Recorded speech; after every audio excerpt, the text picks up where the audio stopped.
Olá, tudo bom? Agora começando um novo ano, mas continuando com os aprendizados desse livro. Eu me apresento, eu sou Cássio Carvalho e vamos continuar com o livro A Construção do Templo de Zé Rodrigues, um livro sensacional que está acabando, mas como eu sempre digo, ainda tem muito conhecimento pela frente.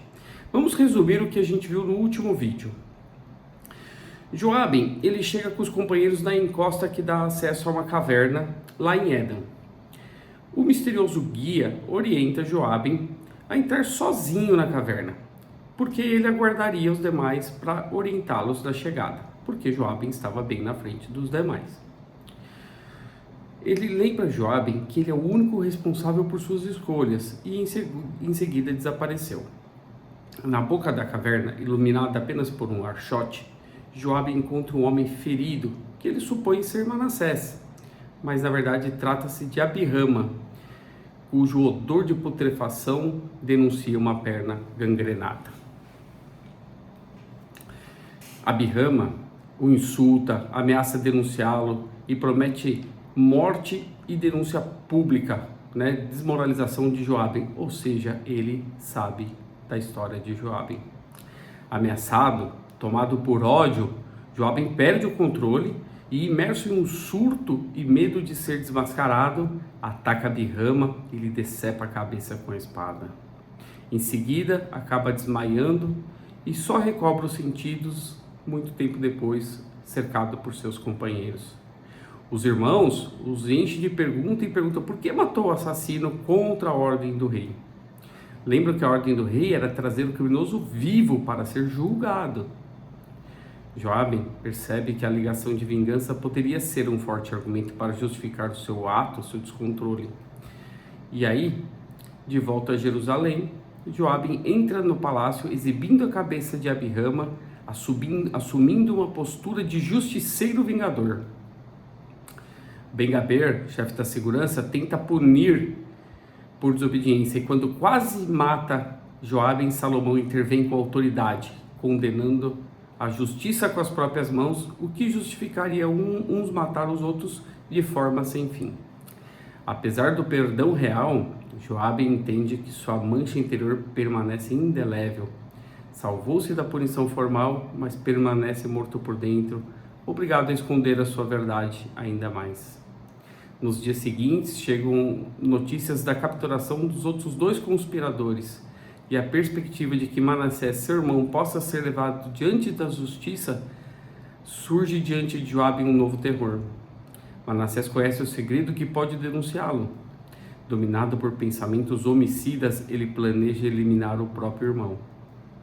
Usando a autoridade de secretário do rei, entra na torre onde Manassés está preso, munindo-se de um formão para o punhal, para se livrar da única testemunha que ainda tinha do seu passado. Ao encontrar Manassés na cela, Joabe ouve do irmão um relato de arrependimento e confissão. Manassés conta o que lhe aconteceu na noite do crime do Hiram Rabif, admite sua culpa, justifica sua loucura e promete que não trairá Joabe e que permanecerá em silêncio mesmo que espancado, nunca incriminará Joabe. A comoção transforma o impulso assassino de Joabe em uma certa comoção. Ele recorda a cumplicidade antiga, o afeto fraterno e a amizade de Manassés. Em vez de matar, Joabe envolve um abraço e chora, mas a intenção assassina converte-se em compaixão, ou ao menos em incapacidade de levar adiante esse plano homicida. Manassés então é levado ao julgamento público e mantém silêncio digno até o fim, aceita sua punição com dignidade e sem acusações. Xerez clama, mas seu tio Natã permanece inacível. Xerez e Manassés são mutilados publicamente e morrem lentamente, sendo até comidos pelos abutres. Joabe acompanha o suplício de perto em estado de angústia e de remorso, e quando seu irmão finalmente morre, o veste com o manto trazido por Tirza e o sepulta num cemitério fora dos muros da cidade. Ao enterrar Manassés, Joabe atravessa o ponto culminante de sua crise central, chora a perda do irmão e reconhece que seu silêncio e suas ações não foram atos de coragem, mas escolhas que na verdade o corroeram por dentro. Aconselhado por sua consciência e inclusive por Tirza, determina-se contar a verdade ao rei e transformar a confissão pública a decisão de Manassés de defendê-lo, para honrar Manassés, honrar o sacrifício do amado irmão. E agora, depois dessa dolorosa passagem, vamos para o conteúdo de hoje. Vamos lá. Tirza despediu-se então de Joabe com os mesmos olhos tristes que sua mãe o viu tomar o caminho para o porto de Tiro. Era um olhar de despedida final, pois ele não esperava voltar ao seu convívio e ela bem o sabia. Por quê? Porque ele estava indo fazer sua confissão ao rei. Joabe não podia recuar. A morte silenciosa de Manassés havia indicado o seu caminho, não havendo fuga da rota que ele mesmo tinha traçado por todos aqueles anos. Era melhor seguir o próprio destino sem olhar para trás, por maior que fosse a dor que isso lhe causasse. E assim atravessou a cidade de Jerusalém, como nos últimos tempos fazia, indo em direção ao palácio de seu rei, onde o importante cargo que ocupava não o salvaria de seu merecido castigo agora. O sol brilhante desenhava cada detalhe daquela cidade que um dia tinha sido sua, e Joabe sentiu seus cheiros, ouviu seus sons, saboreando com vagar, pois aquele era o último dia de sua vida. Cada casa, cada taverna, cada pequena loja, cada vendedor, cada pessoa, cada criança, cada cão de rua foi por ele observado em todos os seus detalhes, para que deles não se esquecesse até o momento do seu último suspiro. Imagina você indo para um lugar sabendo que vai morrer? Imagino que deva ser assim mesmo. Você vai vendo tudo com os maiores detalhes, tentando aproveitar cada último momento. Mas na verdade não precisa ser assim, né? A gente pode fazer esse exercício de apreciação do dia várias vezes ao longo da vida. Na verdade, a gente deveria, todos os momentos, tentar apreciar o máximo possível. Esse é um bom exercício de apreciação e de viver o presente. Vai almoçar? Tenta sentir os sabores, não come de forma mecânica. Vai fazer uma caminhada, um exercício? Tenta sentir aquele momento, conversar com as pessoas, sentir a energia. Eu acho que vale a pena esse aprendizado. Mas vamos voltar. Bom, repleto de memórias para sustentá-lo, subiu os degraus em direção ao palácio e à sala onde Salomão realizava as suas reuniões. A algazarra que ouviu não fazia sentido. Parecia que as mulheres e as crianças do rei haviam voltado a ocupar o palácio, abandonando o edifício do harém construído especificamente para elas. E quanto mais Joabe chegava perto, quanto mais se aproximava do grande salão, mais alta e confusa se tornava a discussão que ele ouvia. Ele percebeu vozes iradas de homens e, pelo tom dessas vozes, sentiu que o assunto era extremamente sério, talvez o mais grave já discutido naquele recinto. Afastou o reposteiro que separava a sala do mundo exterior e entrou na sala, deparando-se com uma comitiva de cidadãos de Jerusalém, os mais influentes e respeitados, os mais prósperos, os mais conhecidos, misturados de um lado a gente de toda espécie e aos sacerdotes e levitas de sempre, ansiosos e gritando em voz muito alta, enquanto Salomão, sentado em seu trono, mantinha a aparência de tranquilidade, o que era sua característica mais marcante. Os olhos do rei, no entanto, saltavam de uma pessoa para outra, tentando apreender toda a gama de reclamações e reivindicações que as pessoas apresentavam. O estado das coisas em Jerusalém realmente havia chegado vagarosamente e gradativamente a um ponto de ruptura, e naquele momento tinha se deteriorado completamente. Era impossível, segundo diziam, viver daquela maneira: abastecimento precário, falta de água, segurança mínima, espaços desordenados, perda de valores, desrespeito, violência, mas principalmente impostos cada vez mais altos. A cidade de Jerusalém, cabeça e coração do reino, refletia de forma concentrada tudo o que se passava nas terras sob o domínio do rei, sendo geradora e receptora de tudo que ele produzia, e preocupado quase que exclusivamente só com a construção do templo de Yahweh. Joabe aproximou-se de seu rei, que olhou sem demonstrar preocupação. embora ele soubesse que aquilo era apenas aparência, porque tinha aprendido a conhecer bem o rei. Os homens de Jerusalém esbravejavam, e a confusão aumentou quando pela porta entraram os mais velhos, entre os mais velhos da cidade, os anciões, os mais respeitados de Israel, cuja autoridade era indiscutível. No exterior do palácio, a multidão já se acotovelava e ouviam-se gritos e ofensas.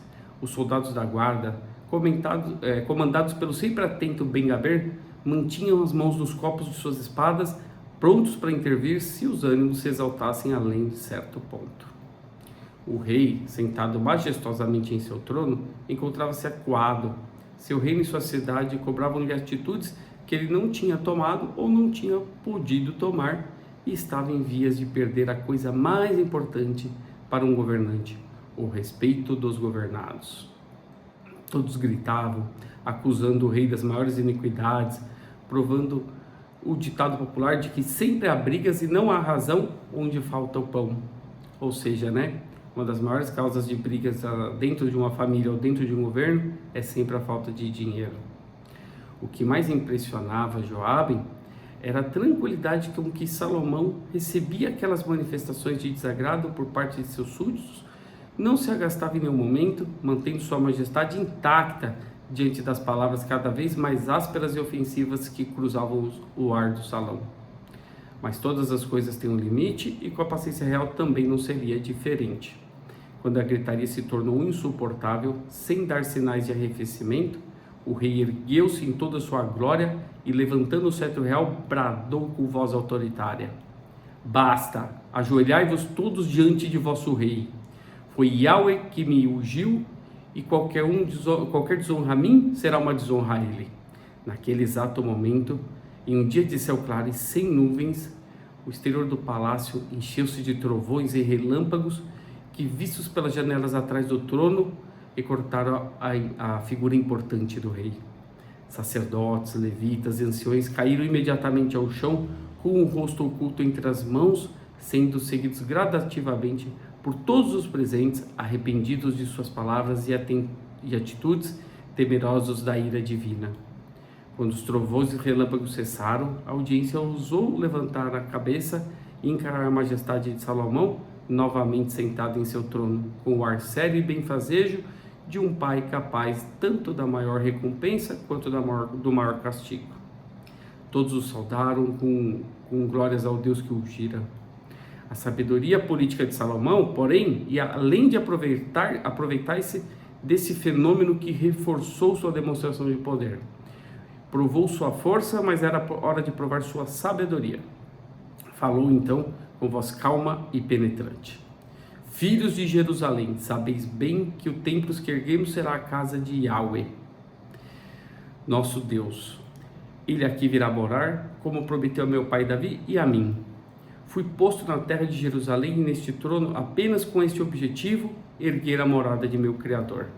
Tudo o que faço é para que Jerusalém, seu povo, possa dizer como nenhum outro povo da terra, que temos um Deus e ele habita conosco. Por isso vos digo, o poder que disponho nada é perto do poder de Yahweh, e é a ele que me rogo quando preciso de entendimento. Governar o reino é meu dever, mas ele está subordinado à ordem que Yahweh me deu, prometendo riqueza e paz infinitas enquanto habitar conosco na cidade de Jerusalém. Isso vale todos os sacrifícios. Se me acusai de viver em maior fausto do que o próprio faraó do Egito, enquanto todos se sacrificam, eis minha resposta: eu, vosso rei, também sou capaz de qualquer sacrifício. Decreto agora que 12 homens dos mais capazes e amados pelo povo serão meus representantes, depositários do poder real que lhes concedo e do direito de falar de igual para igual na condução dos destinos de nosso reino. Todas as tribos serão representadas por esses homens, que comigo serão a voz e a vontade do povo. Neles me apoiarei para que Yahweh venha morar entre nós, trazendo bonança e fartura. Antes que o dia de amanhã termine, eu terei escolhido esses 12 homens, cada um tão poderoso quanto eu na condução dos destinos de nossa terra. Não temo dividir o meu poder, pois Yahweh está comigo. E se Yahweh está comigo, quem será contra mim? A decisão foi inesperada e fez com que Jerusalém novamente saudasse seu rei, seu soberano, com gritos intermináveis de alegria. Os homens que antes se mostravam agressivos e duros, agora estavam, por obras do trovão e por aparente concessão de poder, novamente alegres e cooperativos, admirando o seu rei e glorificando o seu Deus. Nada mais foi dito sobre o templo, suas despesas, a fome, a sujeira, os impostos. Jerusalém passaria a viver um tempo das discussões sobre seus representantes e por todo o reino a pergunta seria uma só: quem seriam os 12 eleitos? Quando o salão se esvaziou, ficaram apenas Salomão e Joabe. O rei permitiu-se um suspiro de alívio, despojando-se por um instante de sua majestade e mostrando-se naturalmente como homem. Pediu então a Joabe que registrasse em seus anais que, no primeiro dia, Joabe criara 12 representantes que passava a nomear. Joabe aguardava quando o rei perguntou para ele com muita naturalidade: de que tribo és, Joabe? Não posso colocar para comandar uma tribo que não seja a sua. Era aquilo. Por extrema crueldade do destino, o rei lhe concediu uma honra imensa, justamente no momento que ele tinha vindo para se entregar à justiça. Bastaria mentir mais uma vez, dizer o nome de qualquer tribo, e seria levado quase à altura do próprio rei. Mas ao apertar o cálamo, rachando e manchando as mãos de tinta negra, Joabe se lembrou das manchas verdadeiras que maculavam sua própria alma. Seria fácil mentir, mas jamais poderia voltar a considerar-se um homem. Vejam, a vida mais uma vez testando Joabe. Será que realmente ele está disposto a encarar a verdade? Essa é a pergunta que a vida está fazendo para ele quando testa ele dessa forma. A vida mais uma vez tenta seduzir Joabe para verificar suas fibras morais. Mas a decisão já tinha sido tomada, inspirada no sacrifício de Manassés, e não podia ser descartada. Ajoelhou-se diante de seu rei e passou a narrar sua história, desde os tempos da infância nas montanhas próximas a Tiro. O tempo fazia com que ele narrasse esses fatos com a isenção de um contador de histórias, porque aquela infância tão longínqua já não lhe parecia mais nem sua própria história. Em sua narrativa, chegou a Tiro, aprendeu o ofício de escriba, ganhou importância, tornou-se famoso em todo o litoral coberto pelas frotas fenícias e passou a trabalhar para o templo, vindo pela primeira vez a Jerusalém.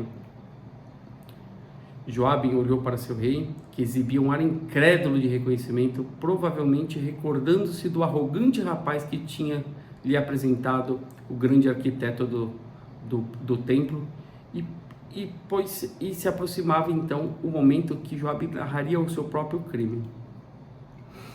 Sua voz continuava saindo da garganta e ele aí passou a ouvir como se não fosse nem ele mesmo que estivesse produzindo, mas uma outra pessoa de cujos olhos rolavam as lágrimas do desespero. Joabe, com todas as intenções de vingança de seu tio, falou dos hábitos asquerosos de seu tio, dos esforços de Manassés para salvá-lo e do assassinato do maldito Jubal.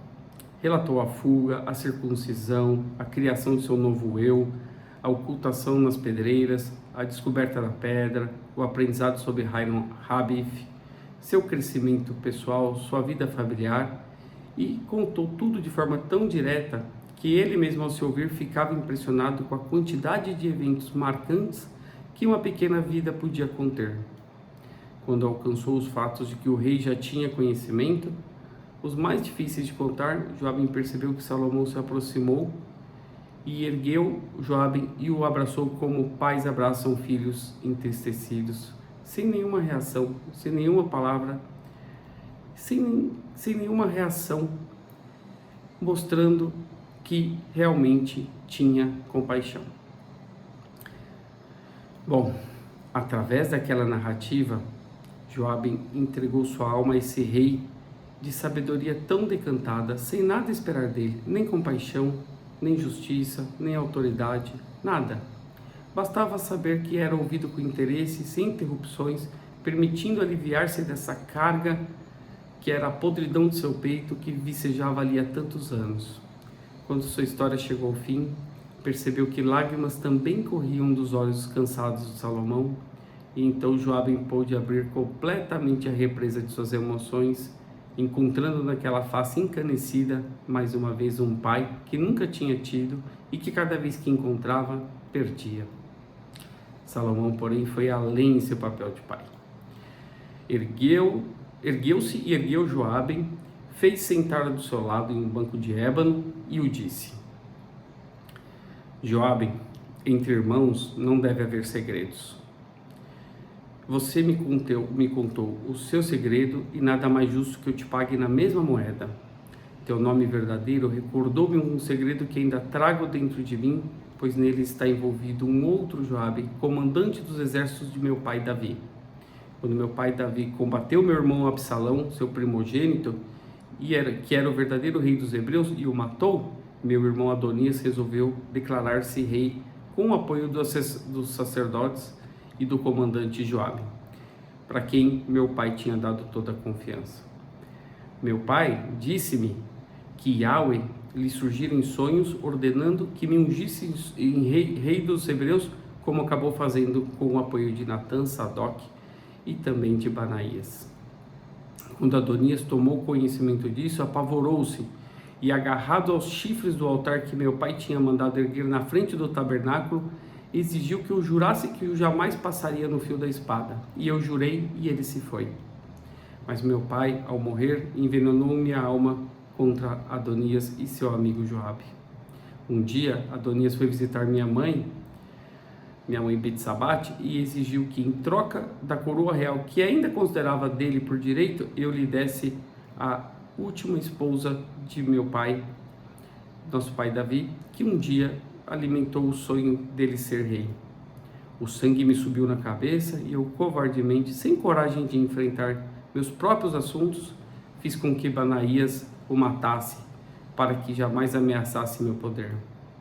Imediatamente editei o exílio do sacerdote Abiatar, a quem não matei apenas por ter sido um dos carregadores da Arca da Aliança junto de meu pai. Joabe, ao saber disso, correu ao tabernáculo e, assim como Adonias tinha feito, agarrou seus chifres do altar para que eu não matasse. E eu, desgraçado de mim, covarde que sou, fiz com que Banaías o enganasse, dizendo que eu o perdoava e que iria ao altar para conversarmos. Quando Joabe estava distraído, Banaías obedeceu às ordens de seu rei e o matou, enterrando seu corpo em sua casa. Isto é o que todos pensam, mas o que ninguém sabe é que eu lá estava, segurando as mãos do velho Joabe sobre o altar para que seu pescoço ficasse em posição e Banaías pudesse matá-lo. E manchando o templo com sangue, como uma vez Yahweh impediu Abraão de fazer com seu próprio filho. Durante anos escondi essa verdade. E quando finalmente Banaías morreu, senti um certo alívio. Vivi até hoje garantindo a mim mesmo que tinha agido corretamente, convencendo-me que Joabe merecia a morte. Matei muitos depois disso, com o poder que a coroa me concede, mas nunca tive coragem de ferir nenhum deles com minhas próprias mãos. Mas o cheiro do sangue de Joabe espirrando sobre mim jamais saiu de minhas narinas. Por isso, quando tu, meu irmão, me contaste teu segredo, eu não pude mais ocultar o meu.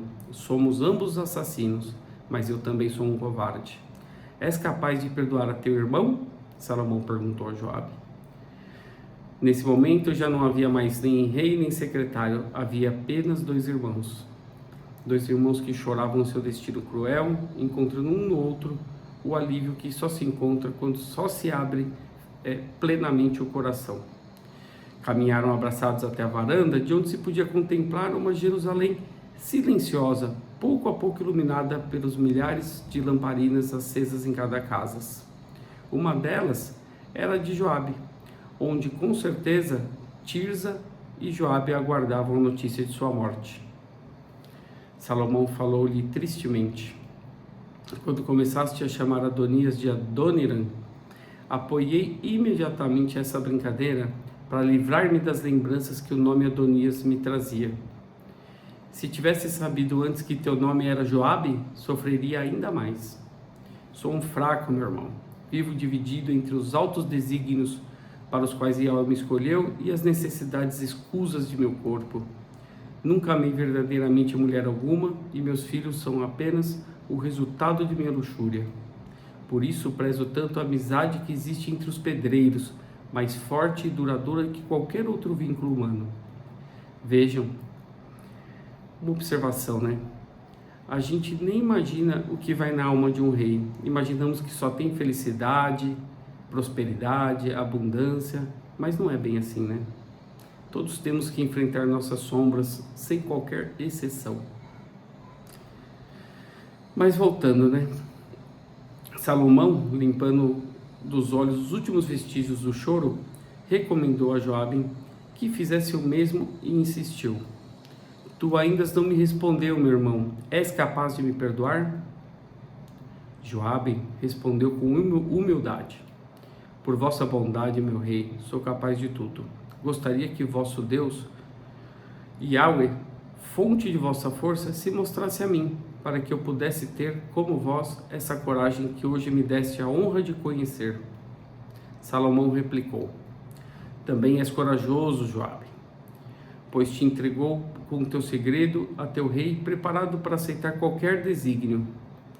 E se desejas conhecer Yahweh, se deseja senti-lo vivo dentro de seu coração, o seu dia chegará. Aguarde e confia. Aquelas eram as mesmas palavras novamente. A voz interior, o desconhecido e o rei lhe diziam a mesma coisa. Era preciso obedecer e Joabe o faria sem qualquer dificuldade, agora que podia viver sem carregar o peso adicional de sua mentira sobre os ombros. Durante os 2 anos seguintes, ultimaram-se os detalhes da decoração do grande templo de Jerusalém, dentro do qual Yahweh tinha prometido vir morar.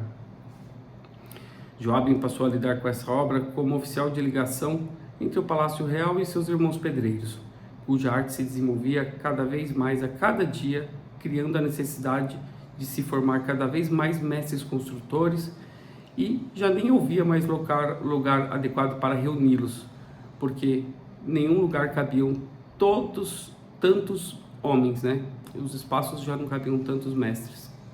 Com as últimas barras de ouros da fortuna de Salomão, ele mandou fundir 270 candelabros que, acesos dentro do templo, o iluminavam como se fosse dia. Ao dar essa ordem, o rei sorriu tristemente e confidenciou a Joabe: estamos na penúria, meu irmão. É preciso que o templo seja inaugurado o mais breve possível, ou acabaremos por nos tornar o mais pobre reino do universo.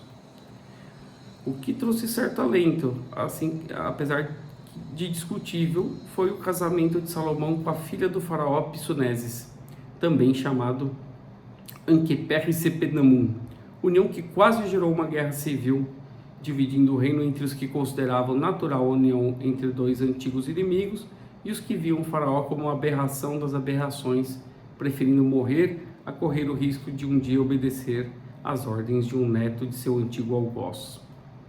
Foi necessário grande apoio dos 12 eleitos no controle do povo para que a tranquilidade do rei não fosse afetada e para que Salomão pudesse dar destino adequado aos bens recebidos como dote.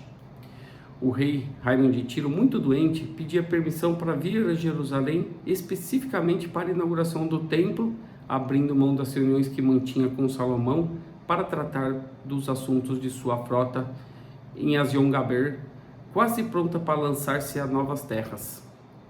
Falava-se muito de uma região chamada-se Ofir, onde as riquezas seriam numerosas, tão numerosas quanto as estrelas do céu. E para lá as frotas se dirigiriam porque era necessário acumular novas riquezas para honrar os compromissos, mesmo após a entrega do templo ao seu novo morador. Salomão ordenou aos homens de Hiram de Tiro que não retornassem a Ezion-Gaber sem antes acumular a fortuna que buscavam.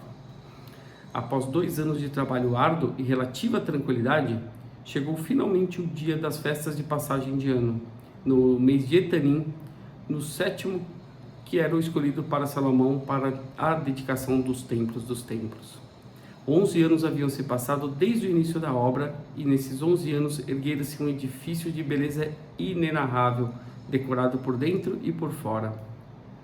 Dentro do templo, logo após as colunas e a grande porta, encontrava-se o Ekal, território exclusivo dos sacerdotes, iluminado sem parcimônia pelos 270 candelabros de ouro fundidos com as últimas aspas da fortuna real, pois ali tudo deveria ser de ouro, conforme a ordem cumprida com rigor absoluto.